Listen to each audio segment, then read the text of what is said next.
J'ai passé 25 ans à construire l'ensemble de la base clientèle d'un cabinet d'avocats, je n'ai jamais manqué une échéance, j'ai travaillé jour et nuit pour des entreprises du Fortune 500. Puis la fille du PDG m'a viré pour donner mon poste à son petit ami. Grosse erreur. 47 clients m'ont suivi et j'ai vu son empire s'effondrer en 10 semaines. 25 ans chez Hartmann Légal. Je n'ai jamais manqué une échéance.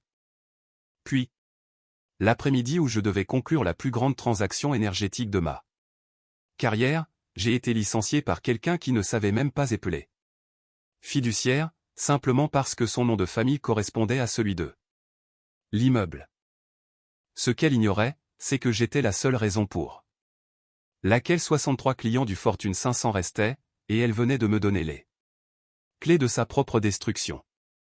Je m'appelle Robert Matthews et à 52 ans, j'avais construit toute mon identité autour du fait d'être l'avocat d'entreprise le plus fiable chez Hartmann Légal. Ce vendredi après-midi a commencé comme les autres. Café à 6h30, au bureau à 7h. Révisant les documents d'acquisition de Caldwell Industries pour ce qui devait être la 30e fois, 85 millions de dollars. Ce n'était pas notre plus grosse affaire, mais suffisamment importante pour que je l'ai personnellement menée à travers 6 mois de négociations.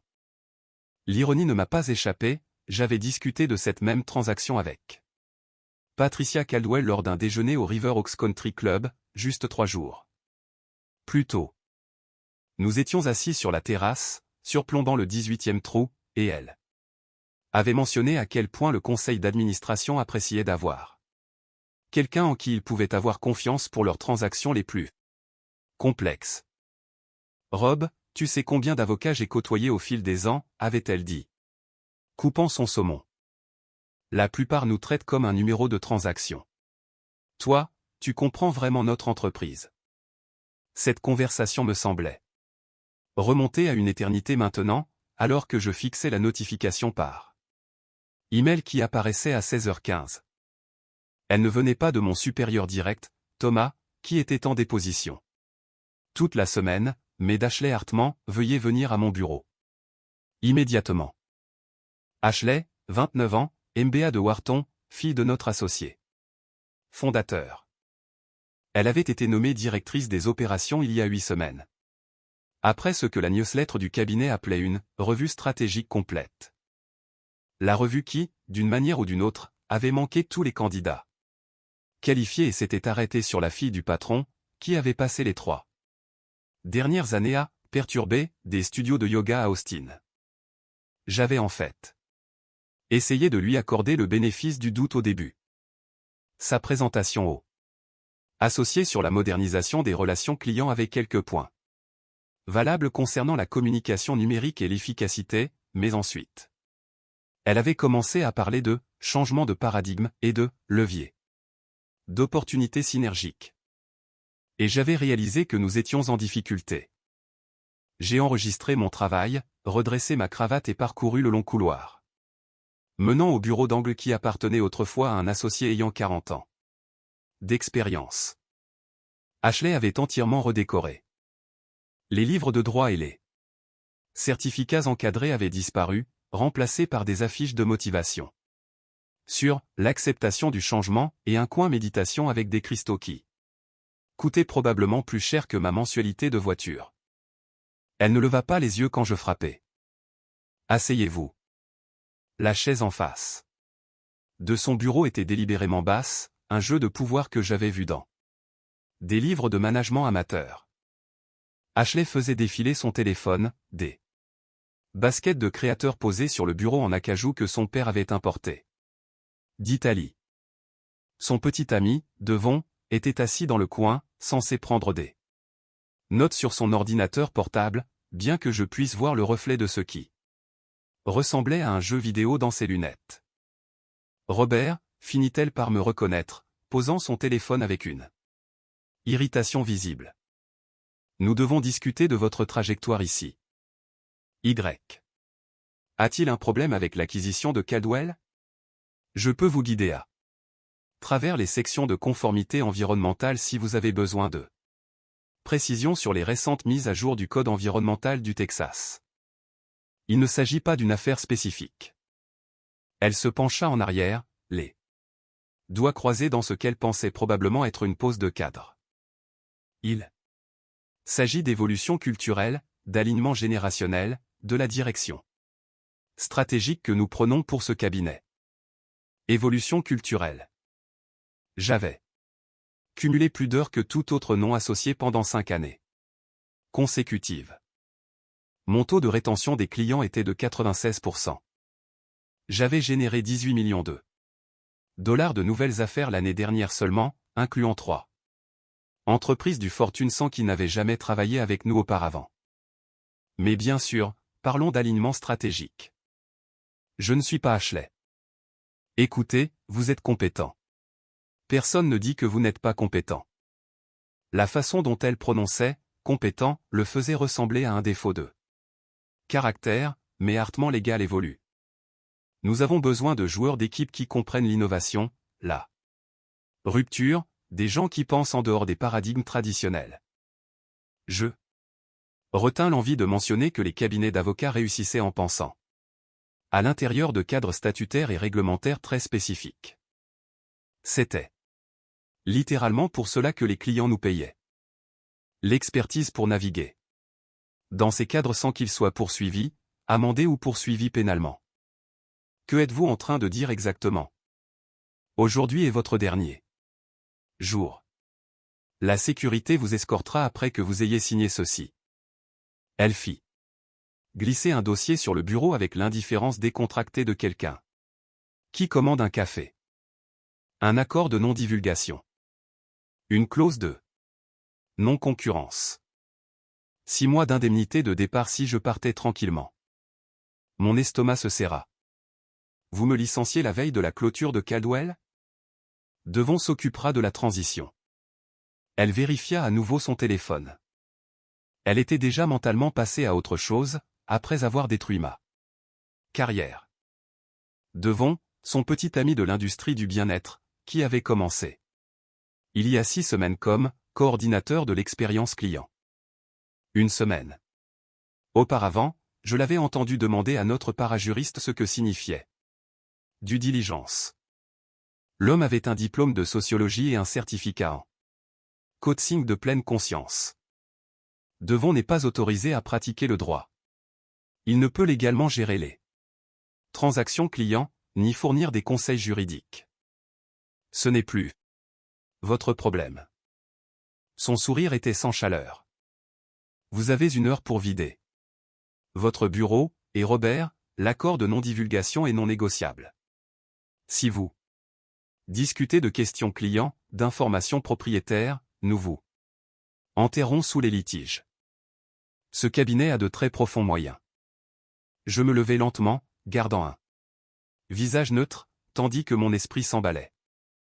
25 ans, un quart de siècle de dîner de famille manqué, de travail pendant les vacances, de construction de relations avec 63 clients d'entreprises qui me faisaient confiance pour leurs problèmes de plusieurs millions de dollars. 25 ans à créer des systèmes, des modèles et des processus sur lesquels ce cabinet fonctionnait. Mon nom ne figurait sur aucun document public, mais mon expertise était intégrée à chaque transaction majeure. Pensez au paiement de la scolarité de printemps de ma fille Sarah. 40 000 $ dus dans 6 semaines. Pensez à mon fils Michael qui commence à lutter à l'automne. Encore 30 000 $ par an. Pensez à ma mère dans l'établissement de vie assistée. 3 500 $ par mois pour ses soins. Pensez aux pensions alimentaires à mon ex-femme, qui ne s'arrête pas avant mes 65 ans. Tout cela dépend de mes revenus, de ma réputation, de ma carrière. 1 heure, répéta Ashley, son attention déjà revenue sur son téléphone. Laissez votre carte clé à la sécurité. Je retournai à mon bureau hébété. À travers les murs de verre, je pouvais voir mes collègues éviter mon regard. Les nouvelles voyageaient à la vitesse de la lumière dans les cabinets d'avocats. J'étais toxique maintenant, radioactif. 1 heure pour emballer 25 ans.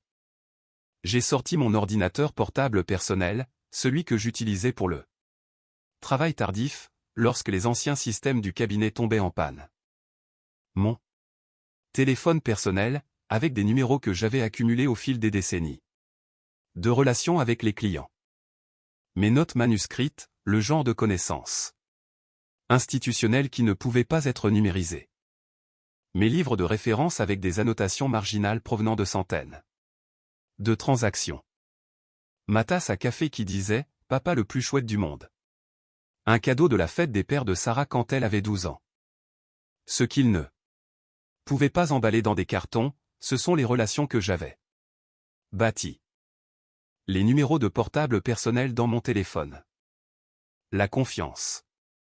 Gagnée grâce à d'innombrables heures de travail méticuleux.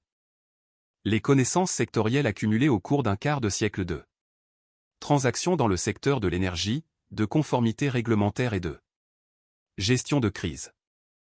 Alors que la sécurité me regardait remplir des cartons, je pensais à Patricia Caldwell, à la façon dont leur PDG m'avait spécifiquement demandé après que je les ai sauvés d'une violation réglementaire catastrophique. Il y a 3 ans. À la façon dont elle m'avait invité au mariage de son fils le printemps dernier. À la façon dont elle n'avait aucune idée que, ce lundi-là, son acquisition de 85 millions de dollars serait gérée par quelqu'un dont la plus grande expérience juridique consistait à lire des articles de blog sur le bien-être concernant le droit des contrats. J'ai signé les papiers, pris mes cartons, remis ma carte clé, mais en quittant Hartmann Legal pour la dernière fois, en passant devant le hall de marbre et les portraits commandés de 3 générations d'avocats Hartmann, je ne pensais pas à ce que j'avais perdu. Je pensais à ce qu'ils avaient oublié que j'avais encore. Et à la réunion prévue mardi de la Houston Energy Bar Association, où 47 des avocats les plus puissants de l'industrie pétrolière et gazière seraient très intéressés d'apprendre pourquoi Robert Matthews était soudainement disponible pour de nouvelles opportunités. Je me suis assis dans mon bureau à domicile à 17h30, toujours en costume, fixant les cartons comme s'il pouvait expliquer ce qui venait de se passer. La maison semblait trop calme. Pour un vendredi soir. Mes enfants étaient chez leur mère pour le week-end, et j'aurais dû célébrer la clôture de Caldwell avec Patricia et son équipe au Capitol Grill en ce moment. Au lieu de cela, j'étais au chômage, avec 8 ans avant la retraite. Le choc s'est estompé, remplacé par quelque chose de plus vif.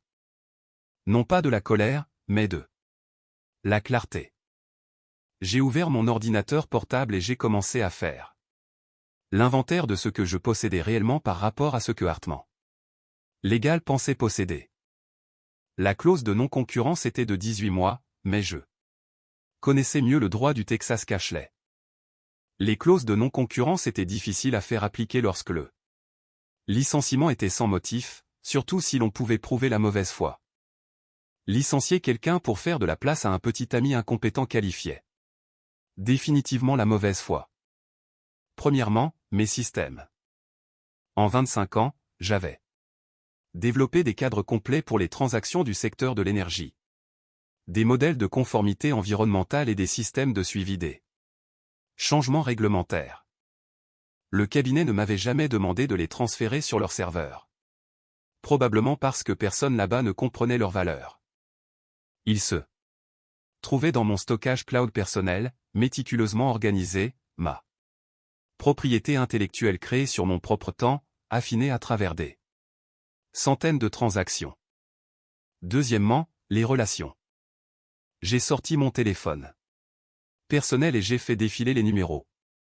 Patricia Caldwell, Mike Thompson de Lonear Energy, Sarah Rodriguez de GF Coast Holdings. 63 PDG, directeurs financiers et avocats généraux qui avaient ma ligne directe, car les canaux officiels de Hartmann Legal signifiaient attendre 3 jours. Pour un rappel. Ce n'étaient pas seulement des cartes de visite d'événements de réseautage. C'étaient des relations bâties sur des décennies. Des gens qui m'avaient invité au mariage de leur fille, qui m'appelaient pour des conseils sur tout, des termes des contrats au choix d'université de leur enfant, qui me confiaient leurs secrets d'entreprise. Car je m'étais prouvé par des années de gestion de crise et des sessions d'urgence le week-end. Troisièmement, les connexions industrielles cashless ne comprenaient clairement pas la réunion de mardi de la Houston Energy Bar Association au Petroleum Club, le groupe de petit déjeuner mensuel des avocats seniors de l'énergie au River Oaks Country Club, la conférence annuelle sur le droit de l'énergie du Texas où j'avais été un conférencier vedette pendant 6 ans consécutifs. Mon téléphone a vibré. Thomas, mon ancien superviseur, m'a envoyé un SMS depuis le cabinet. J'ai entendu ce qui s'est passé. Réunion d'urgence des associés lundi. Ashley a annoncé que Devon va passer au poste de coordinateur juridique senior. C'est fou. Je n'ai pas répondu. L'accord de non-divulgation était vague sur les communications personnelles et je ne prenais aucun risque. Mais le message de Thomas a confirmé ce que je soupçonnais. La panique s'installait. J'ai passé le week-end à faire des recherches et à élaborer une stratégie. Dimanche soir, j'avais transformé ma salle à manger en salle de guerre. 25 ans de connaissances accumulées étalées sur la table. Pas des dossiers clients. Cela appartenait à Hartman. Mais mes notes personnelles, mes méthodologies, mes systèmes de suivi réglementaire, l'infrastructure qui m'avait rendu indispensable. Lundi matin, j'ai créé une nouvelle adresse email, R. Matthews Consulting. Pas un cabinet concurrent, juste une présence professionnelle. J'ai mis à jour mon LinkedIn pour consultant juridique indépendant, conformité du secteur de l'énergie. Aucune mention de Hartman légal, aucune violation d'un accord. Puis, j'ai attendu exactement 30 jours. C'était crucial, montrant ma bonne foi.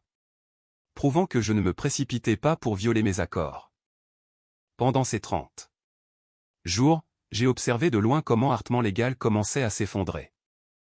Mardi, la réunion de l'association du barreau de l'énergie de Houston que j'attendais. La salle à manger du Petroleum Club était bondée des suspects habituels, 47 des avocats les plus influents de l'énergie au Texas. J'assistais à ces rassemblements mensuels depuis 15 ans. Rob Matthews, s'écria Jim Harrison de Baker Oil and Gas en me voyant entrer. J'ai entendu dire que tu avais de grandes nouvelles. La nouvelle se répandait vite dans la communauté juridique de Houston. En quelques minutes, j'étais entouré de collègues, tous curieux de ma soudaine disponibilité. Je suis resté vague, mais professionnel. J'explore de nouvelles opportunités. Ai-je répété? Parfois, le changement ouvre des portes que l'on ignorait existaient. Les vraies conversations eurent lieu pendant le golf le samedi suivant au Memorial Park. Mike Coleman d'Energy Legal Partners m'avait invité pour leur quatuor habituel. Alors que nous nous tenions sur le 7e départ, il est allé droit au but. Rob, j'ai 3 clients qui demandent si tu es disponible pour des projets. Rien. Qui ne violerait des accords, juste de la consultation indépendante sur la conformité réglementaire. Au 12e trou, j'avais reçu des demandes similaires des 2 autres avocats de notre groupe. Le bruit courait que les efforts de coordination de Devon créaient des problèmes, de gros problèmes. La première crise éclata pendant la 2e semaine. Sarah Rodriguez de GF Coast Holdings appela mon téléphone personnel. À 7 heures du matin un mardi. Rob, je sais que tu ne peux pas discuter des affaires de Hartman, mais nous venons de recevoir un avis de conformité de la Railroad Commission. Quelque chose concernant nos permis de pipeline. Devon a déposé ce qu'il a appelé une réponse standard, mais l'amende potentielle est de 2,3 millions de dollars. J'avais vu des dizaines de ces avis. La Texas Railroad Commission avait commencé une application agressive des nouvelles réglementations sur la sécurité des pipelines il y a 6 mois. Les entreprises avaient 60 jours pour remédier ou faire face à des pénalités croissantes. Sarah, je ne peux pas fournir de conseils juridiques sans représentation adéquate, mais en tant qu'ami, je te suggérerais de faire réviser cet avis immédiatement par un conseiller spécialisé en pipeline. Peux-tu me recommander quelqu'un? Envoie-moi l'avis. Pas de frais pour un Ami qui jette un coup d'œil et t'oriente dans la bonne direction. Le document est arrivé en quelques minutes. Un coup d'œil m'a tout dit. Les systèmes de surveillance de pipeline de GF Coast n'étaient pas conformes aux nouvelles normes fédérales. Devon avait déposé une réponse standard, ignorant complètement les exigences techniques de conformité. Il leur restait 12 jours pour résoudre un problème qui prendrait au minimum 30 jours à résoudre correctement. Sarah, tu as besoin d'un avocat spécialisé en pipeline d'urgence aujourd'hui. Ce n'est pas de la paperasse de routine. Tu es confronté à des violations pénales potentielles si cela n'est pas géré correctement. Le jeudi de la 3e semaine, j'avais reçu des appels similaires de 8 autres clients. Chaque crise suivait le même schéma.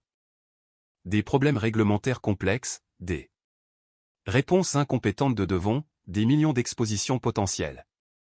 La 4e semaine apporta l'appel que j'attendais. Patricia Caldwell, sa voix serrée par une fureur contenue.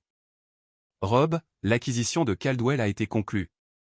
Mais il y a un problème critique de divulgation environnementale. Devon a manqué. Une nouvelle exigence de l'EPA entrée en vigueur le mois dernier. Nous sommes face à une responsabilité de 12 millions de dollars qui aurait dû être identifiée lors de la diligence raisonnable.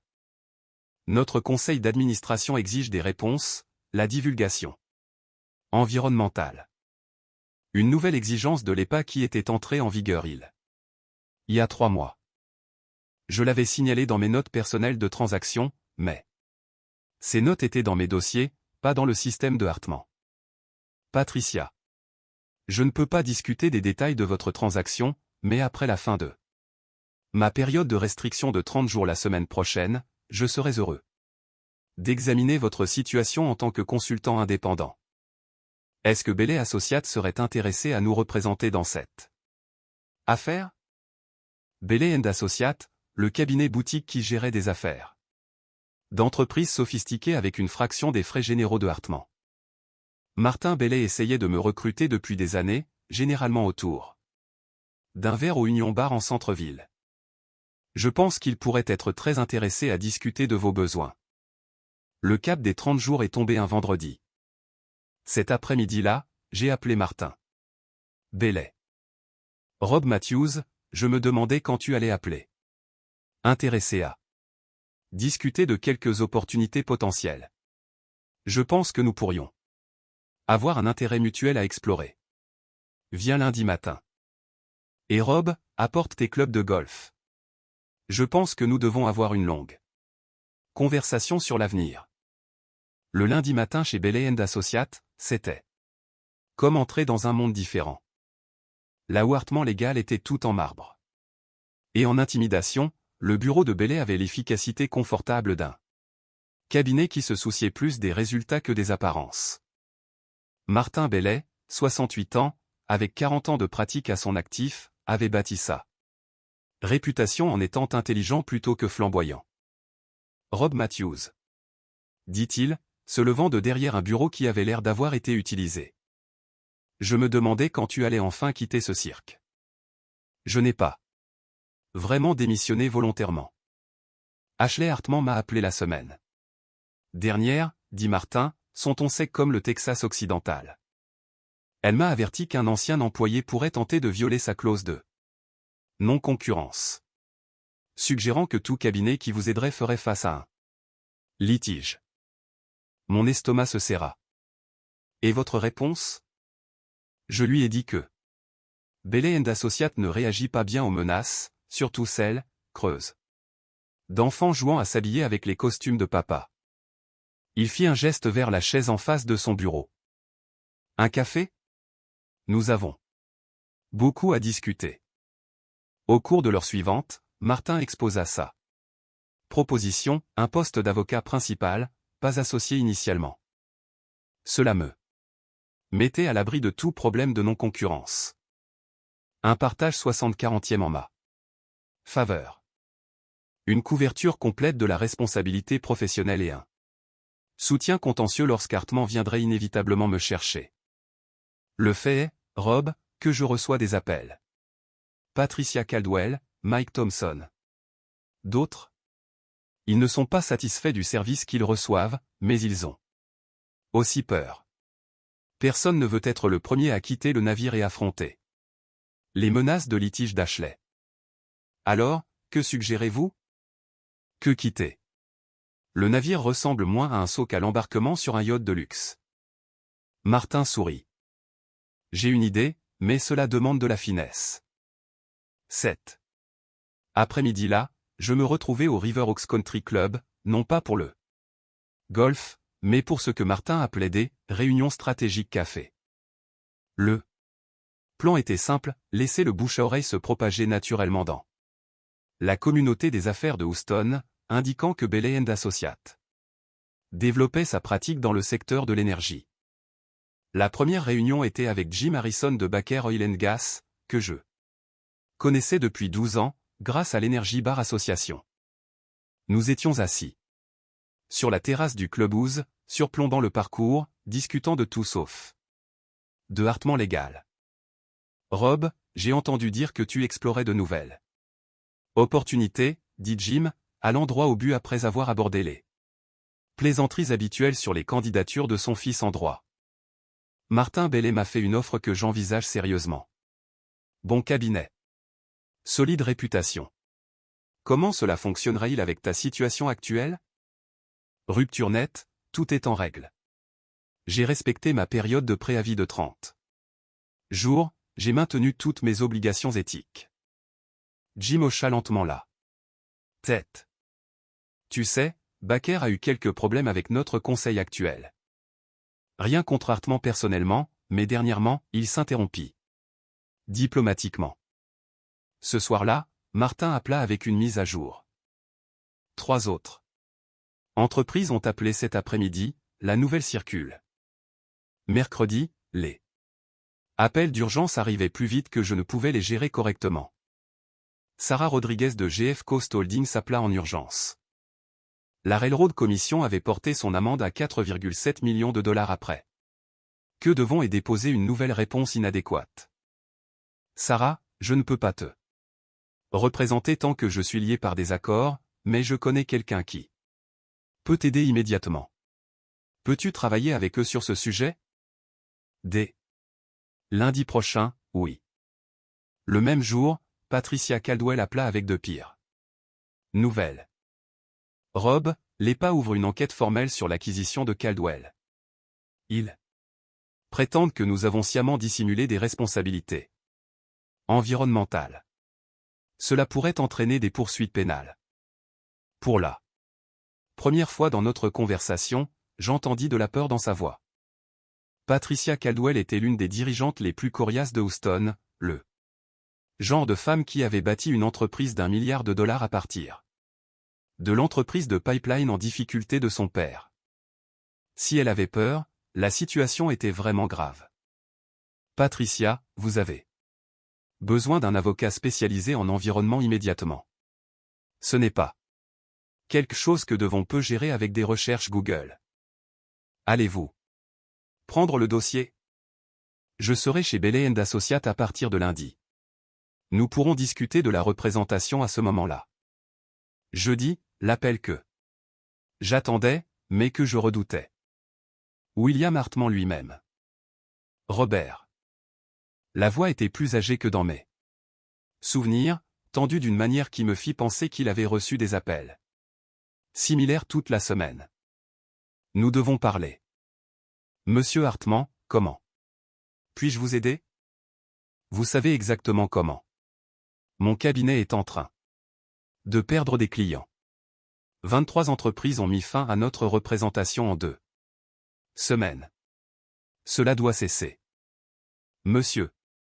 Ces entreprises ont pris leurs propres décisions concernant leur représentation légale. Je n'ai sollicité personne. N'insultez pas mon intelligence. C'est coordonné. C'est de la vengeance. J'ai pensé à Ashley dans son coin. Méditation. À Devon jouant à des jeux pendant que des transactions s'effondraient. À 25 ans de loyauté payée par l'humiliation. Monsieur Hartman. Ce sont les conséquences. Votre fille m'a remplacé par quelqu'un qui pense que les réglementations de sécurité des pipelines sont des suggestions bureaucratiques. Une longue pause. Quand il parla à nouveau, sa voix était plus petite. Je m'occuperai d'Ashley. Revenez. Dites vos conditions. Associé à part entière, votre propre division, tout ce que vous voulez. C'est trop tard pour ça. Il n'est jamais trop tard. J'ai bâti ce cabinet à partir de rien. Je ne le verrai pas mourir à cause des erreurs de ma fille. Vous auriez dû y penser avant de laisser quelqu'un qui considère le droit comme une innovation disruptive diriger votre cabinet. Robert, s'il vous plaît. Que voulez-vous? De l'argent? Des clients? Je vous donnerai tout. Le désespoir dans sa voix était sincère, et pendant un instant, je l'ai presque plaint. William avait construit quelque chose d'impressionnant en 47 ans, mais il avait aussi fait le choix de se retirer et de le laisser entre des mains incompétentes. Je ne veux rien de vous, monsieur Hartman. Je veux juste pratiquer le droit de manière compétente pour des clients qui méritent mieux que ce qu'ils ont reçu. Après avoir raccroché, je me suis assis dans mon bureau temporaire chez Bailey & Associates, contemplant la ligne d'horizon de Houston. Mon téléphone affichait 14 appels manqués de divers partenaires de Hartman, 23 SMS d'anciens clients et un email du Houston Business Journal demandant un commentaire sur l'exode en cours de Hartman Legal. J'ai refusé de commenter. Mais l'article a quand même paru le lendemain matin, des sources indiquent que les départs ont commencé après que le cabinet a licencié un avocat principal qui entretenait des relations avec la plupart des clients partants. Ils n'ont pas utilisé mon nom, mais tous les avocats de Houston savaient exactement ce qui se passait. Le vendredi après-midi, Martin souriait comme un homme qui venait de gagner à la loterie. 31 entreprises ont soit résilié leur contrat avec Hartman, soit nous ont demandé des propositions. 31 sur combien? 63 clients au total, quelque chose comme ça. Rob, je pratique le droit depuis 40 ans. Je n'ai jamais rien vu de tel. Ce n'est pas seulement qu'il quitte Hartman. Il te demande spécifiquement par ton nom. Ce soir-là, Thomas m'envoya un SMS de l'intérieur du cabinet en effondrement. Réunion d'urgence des associés. Demain. Ashley est en pleine panique. Devons à démissionner cet après-midi. Il a dit que le stress affectait ses chakras. On dit que William rentre plus tôt de sa croisière. J'ai posé le téléphone. Et me suis versé un scotch. Ashley Hartman avait voulu de l'innovation et de la perturbation. Elle avait eu les deux, mais pas comme elle l'avait prévu. Par ma fenêtre, je pouvais voir les lumières du centre-ville de Houston commencer à s'allumer. Quelque part là-bas, Ashley réalisait probablement que diriger un cabinet d'avocats nécessitait plus que des mots à la mode de la NBA et de bonnes intentions. Et quelque part ailleurs, 31 cadres d'entreprise dormaient, mieux sachant que leurs affaires juridiques seraient gérées par des personnes qui comprenaient réellement ce qu'elles faisaient. L'appel qui a tout mis fin est arrivé un mardi matin, 10 semaines après qu'Ashley m'ait licencié. J'étais dans mon nouveau bureau chez Bailey & Associates, un bureau d'angle avec de vraies fenêtres et de la place pour mes livres de droit, quand mon assistante a frappé. Monsieur Matthews, Chanel 11 veut un commentaire.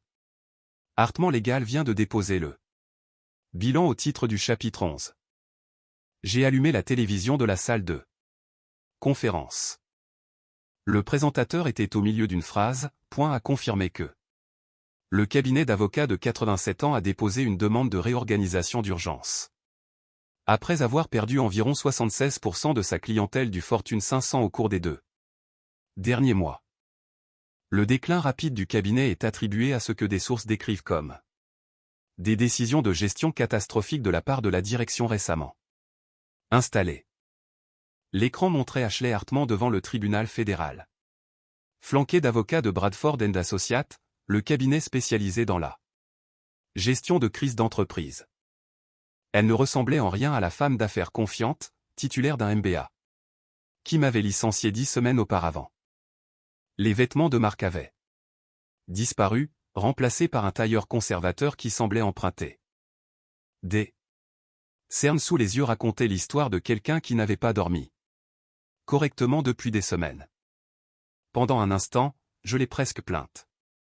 Elle n'avait encore que 29 ans, propulsée à un poste pour lequel elle n'avait jamais été préparée, entourée de conseillers incompétents ou qui avaient peur de lui dire la vérité.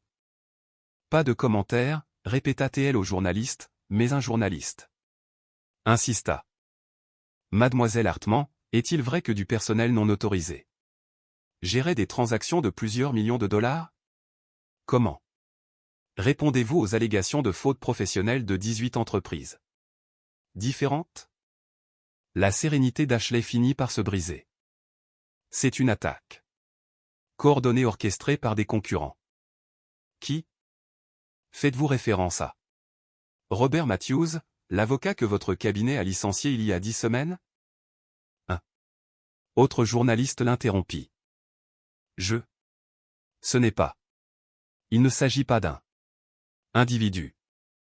Des sources indiquent que M. Matthews était responsable du maintien des relations avec la plupart des clients qui sont partis depuis. Pouvez-vous commenter les circonstances de son licenciement? La contenance d'Ashley finit par craquer. Nous avons pris des décisions stratégiques concernant l'orientation future du cabinet. Parfois, cela exige des choix de personnel difficiles. La caméra fit un zoom alors qu'elle confirmait, en direct à la télévision, que mon licenciement avait été une décision stratégique. Plutôt que liée à mes performances, sapant potentiellement toute réclamation légale restante qu'ils auraient pu avoir contre moi. Martin Bellet apparut dans l'embrasure de ma porte, secouant la tête. Elle vient de rendre le travail de ses avocats 10 fois plus difficile. C'est douloureux à regarder, dis-je. Et ça l'était, non pas parce que je me sentais justifié, mais parce que voir une institution centenaire s'effondrer était véritablement tragique, quelle qu'en soit la cause. Mon téléphone sonna. William Hartmann. Pour la 3e fois cette semaine, Robert. Sa voix était à peine un murmure. C'est fini. Le juge de la faillite veut un compte-rendu complet de ce qui s'est passé. Le barreau de l'État a ouvert une enquête sur les pratiques de gestion d'Ashley. Le travail de ma vie est parti. J'ai ressenti un étonnant pincement de sympathie pour le vieil homme. Monsieur Hartmann, je suis vraiment désolé que cela en soit arrivé là. Vous l'êtes? Vraiment? J'y ai pensé honnêtement. Oui, je le suis. Votre père a construit quelque chose qui mérite le respect. Vous avez continué cette tradition pendant 40 ans. Ce qui s'est passé ces derniers mois n'efface pas cet héritage. Le syndic de faillite veut tout liquider. 87 ans de jurisprudence, de relations clients, de connaissances institutionnelles vendues pour payer des dettes créées en 10 semaines. Quand est-il des employés? Les gens qui n'ont rien à voir avec les décisions d'Ashley. Certains trouveront des postes ailleurs. Thomas est déjà en entretien. La plupart des autres, il s'interrompit. De bons avocats, Robert. Des gens qui méritaient un meilleur leadership que celui fourni par ma fille. Cet après-midi-là, Martin a convoqué une réunion d'urgence des associés. L'ambiance dans la pièce était étonnamment sombre plutôt que festive. Le syndic de faillite de Hartmann nous a approchés pour acquérir les actifs de leur pratique en matière d'énergie, a annoncé Martin. Les dossiers clients, les bases de données de recherche, ce genre de choses. Mais plus important encore, ils veulent que nous envisagions d'embaucher leur avocat déplacé. De combien de personnes parlons-nous? Demanda Janet Walsh, notre avocate principale en litige. Potentiellement 14 avocats, 6 parajuristes, du personnel de soutien. Ce sont de bonnes personnes prises dans une mauvaise situation.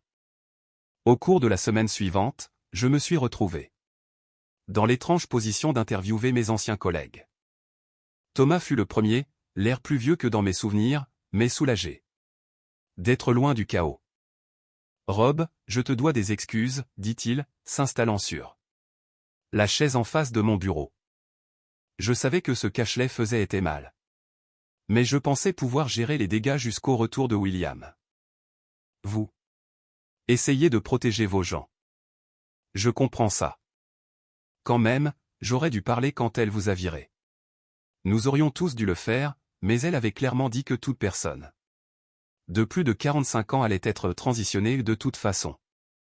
Lui tenir tête. Aurait-il fait une différence? Thomas secoua la tête. Probablement pas. Elle avait déjà décidé que les problèmes du cabinet étaient causés par une pensée dépassée et une résistance générationnelle au changement. Quiconque n'était pas d'accord était la preuve du problème. Le vendredi, Bailey & Associates avait proposé des postes à 8 des anciens avocats de Hartman et à 4 parajuristes. Les autres ont trouvé des postes dans d'autres cabinets de Houston. Même en cas de faillite, les avocats vraiment compétents restaient très demandés. L'audience finale du règlement a eu lieu le mardi suivant. J'ai assisté en tant que témoin, non en tant que partie. Mon avocat m'avait conseillé que ma présence démontrait notre confiance en notre position. William Hartman était seul à la table du pétitionnaire. Ashley était notoirement absente, rencontrant apparemment les enquêteurs du barreau de l'État au sujet d'éventuelles sanctions. Votre honneur, expliqua le syndic de faillite. Les actifs du débiteur ont été transférés avec succès à Bailey & Associates. À 2 autres cabinets. Tous les employés déplacés ont été placés à de nouveaux postes. La question restante est la disposition de 6,2 millions de dollars de demande de faute professionnelle en suspens. Le juge regarda William. Monsieur Hartman. Avez-vous quelque chose à dire avant que j'approuve ce règlement? William se leva lentement, chacun de ses 71 ans visible dans sa posture. Votre honneur. J'ai bâti ce cabinet il y a 47 ans avec la conviction que le droit était une question de service, servir les clients, servir la justice, servir la communauté. Quelque part en chemin, j'ai perdu de vue ces principes. Il marqua une pause, se ressaisissant. J'ai laissé ma fille croire que l'innovation était plus importante que la compétence, que la perturbation était plus précieuse que le dévouement. Les avocats de Bailey & Associates n'ont pas détruit Hartman. Légal. Nous nous sommes détruits nous-mêmes par arrogance et mauvais jugement. Sa voix se renforça légèrement. Ils ont simplement refusé de participer à notre destruction. 6 mois plus tard, je me tenais dans mon bureau d'angle permanent chez Bailey & Associates. J'étais devenu associé après avoir réussi la transition de 47 anciens clients de Hartman vers notre cabinet. Thomas était en face, en tant qu'associé senior gérant la conformité réglementaire avec sa précision méthodique habituelle. Mon téléphone vibra avec un SMS de Sarah. Papa, encore sur la liste d'honneur. Du doyen. Merci de m'avoir montré que les revers peuvent devenir des retours en force. Un autre de Patricia Caldwell. Rob, le conseil a approuvé notre nomination de Bailey & Associates comme cabinet d'avocats de l'année du Houston Business Journal. Bien mérité. Même un de la coordinatrice des soins de ma mère. Monsieur Matthews, votre mère voulait que je vous dise qu'elle est fière de la façon dont vous avez géré votre transition de carrière avec tant de grâce. Je me suis penché en arrière. Dans ma chaise, contemplant l'horizon de Houston. Le bâtiment Hartman était maintenant occupé par un cabinet médical. Ironique, étant donné qu'ils avaient autrefois prétendu soigner la profession juridique. Ashley Hartman m'avait enseigné la leçon la plus importante de ma carrière. Juridique, la compétence et les relations comptent plus que l'innovation et la disruption. Quand quelqu'un vous montre qui il est vraiment par ses actions, croyez-le. À 52 ans, je ne me contentais pas de survivre à ma crise de milieu de carrière. J'y prospérais grâce à la façon dont je l'avais géré. Les parties de golf avec les clients à Memorial Park se poursuivaient. Les réunions mensuelles de l'association du barreau de l'énergie au Petroleum Club. Restées productives. Les relations bâties sur 25 ans s'étaient avérées plus durables que l'entête de n'importe quel cabinet. C'est ce que signifiait vraiment pratiquer le droit. Non pas la vengeance ou la destruction, mais la compétence, les relations et la protection de ce qui compte. Parfois, cela signifiait laisser les incompétents se détruire, tandis que vous concentriez sur la construction de quelque chose de mieux. Même lorsque la construction de cet avenir meilleur impliquait de voir une institution de 87 ans s'effondrer, parce que quelqu'un avait confondu le changement avec l'amélioration et la disruption avec le progrès.